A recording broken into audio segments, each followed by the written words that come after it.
The average person attempts to dress themselves on a reasonable budget, searching for bargains at mainstream retailers.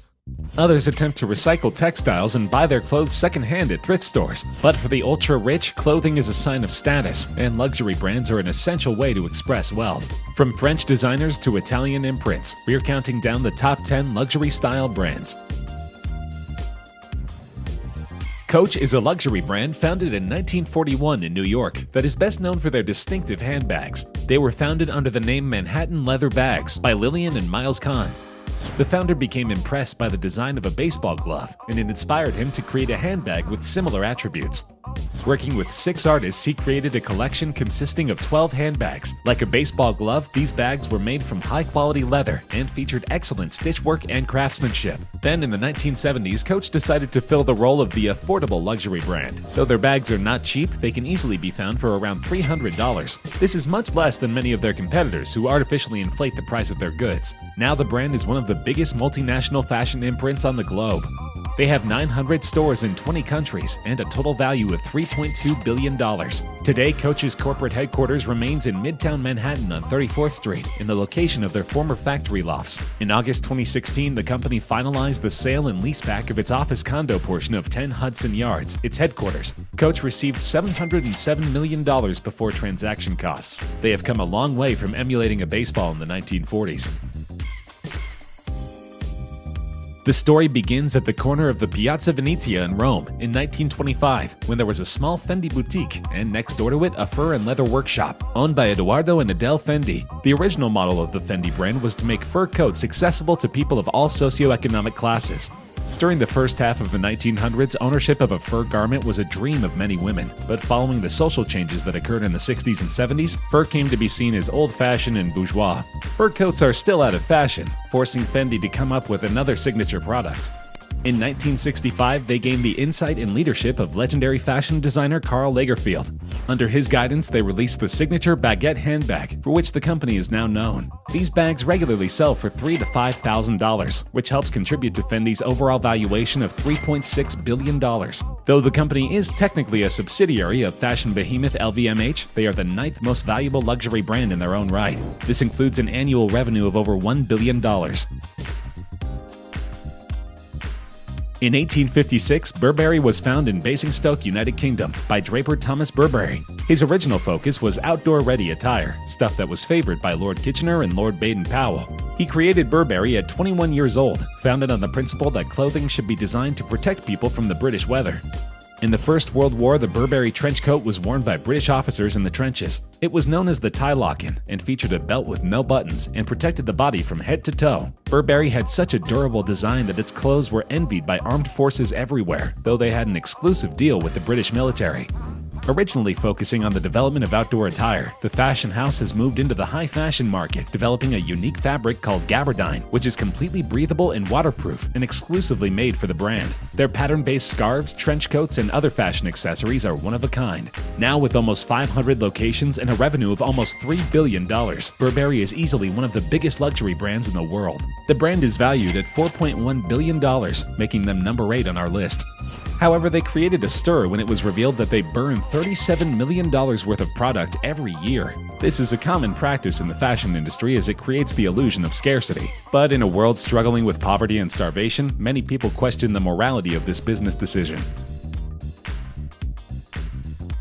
Cartier has a brand value of $6.3 billion, making it the 7th most valuable luxury brand in the world. And unlike many other brands on this list, Cartier has always been a brand associated with high fashion and wealthy clientele. Founded in Paris in 1847 by Louis-François Cartier, the firm came to dominate international jewelry design in the early 20th century under the auspices of his 3 enterprising sons, Louis Cartier in Paris, Pierre Cartier in New York, and Jacques Cartier in London. Then in 1904, Cartier had the breakthrough of a lifetime. Before this, wristwatches were only for women. Wealthy men from the high society were only wearing pocket watches. But after his aviator friend complained about the struggle to use it while flying, Alfred Cartier had the idea of a more practical watch. This was the introduction of the male wristwatch, which has become a staple of the luxury goods market. The rest is history, and Cartier has guaranteed its status in the world of high fashion forever. Inextricably linked to its eponymous muse, Chanel was formed by Pierre Wertheimer and Coco Chanel in 1909. Coco Chanel began her career in fashion by designing hats.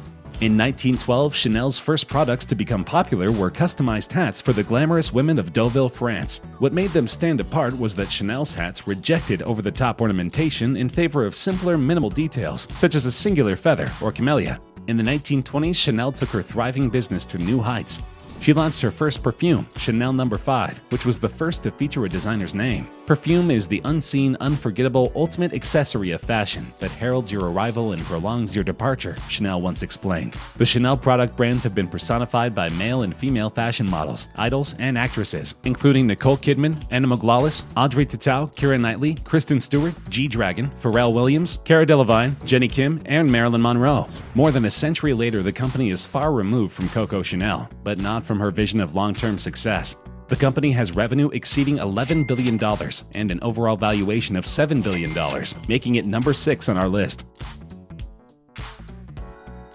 Though Rolex is synonymous with Swiss watch design, its roots are not in Switzerland. The company got its start in England when German watchmakers Hans Wilsdorf and his brother-in-law Alfred Davis founded the watch brand Wilsdorf & Davis in 1905. Most of their pocket watches bore a W&D hallmark inside the case back. These pocket watches are extremely rare today and are typically worth a small fortune. The company moved to Geneva after World War II to avoid heavy taxation in order to pay for the costly war. Rolex established itself as a pioneering brand through a series of records.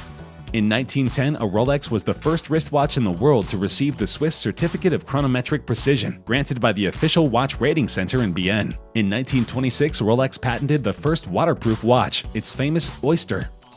Then, in 1953, the Submariner was the first diver's watch waterproof to a depth of 100 meters. That same year, Rolex reached the summit of Mount Everest with the expedition that included Sir Edmund Hillary and Tenzing Norgay. These days, the company is doing very well for itself, with a total valuation of $7.9 billion.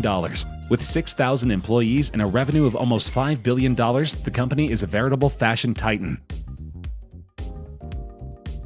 Mario and Marino Prada founded a shop called Fratelli Prada in Milan in 1913. The shop specialized in artisanal leather goods which mostly consisted of imported handbags and luggage trunks from England. It's very unlikely that the two brothers had any idea the Prada name would grow into the vast fashion empire we know today. As a family business, the Prada legacy is an interesting one. Mario Prada believes strongly that the women in his family shouldn't run the family business, but it was his daughter rather than his son who took over from him. This was because Mario's son had no interest in taking over the Prada business when his father died. They are now the second biggest Italian fashion brand in the world, and the second biggest overall, with numerous offerings from leather handbags, travel accessories, shoes, perfumes, and other fashion accessories. They have an annual revenue of almost $4 billion and an impressive overall valuation of $9.4 billion.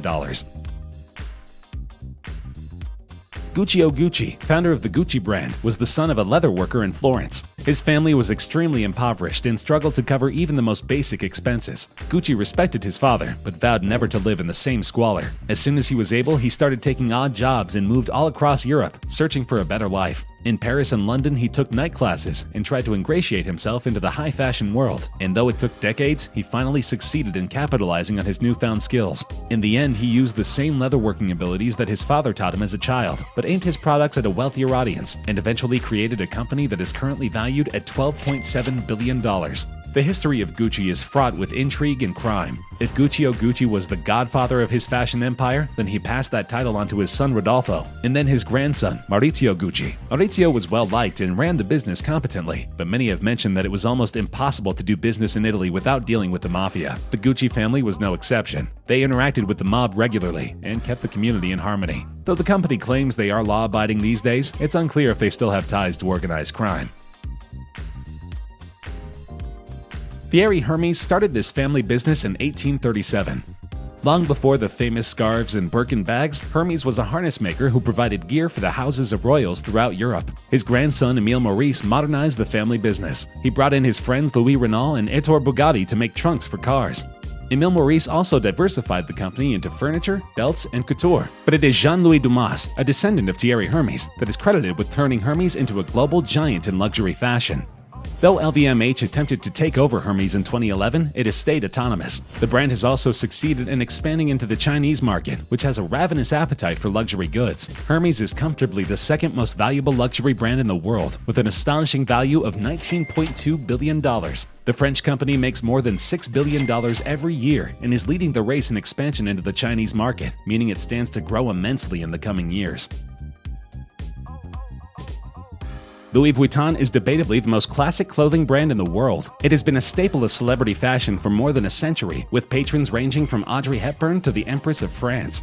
The company was founded by its namesake, Louis Vuitton, in 1854 and has quickly grown to one of the biggest brands on earth. The company operates in 50 countries with more than 460 stores worldwide. Their bags are consistently sold for thousands of dollars apiece. Despite this prohibitive price, they have numerous customers because the company has a valuation of $28.4 billion, making it the 15th most valuable brand in the world and the most valuable fashion brand in the world. In truth, Louis Vuitton is just the core brand of fashion kingpin LVMH. The CEO of this parent company, Bernard Arnault, recently overtook Bill Gates to become the second wealthiest man on earth. However, it's worth noting that unlike Bill Gates, Arnault has not committed to donating his fortune within his lifetime. In fact, he is not renowned for philanthropy and has been criticized for Louis Vuitton's practice of burning unused merchandise to create scarcity. Regardless, he sits at the helm of the most valuable luxury style brand in the world.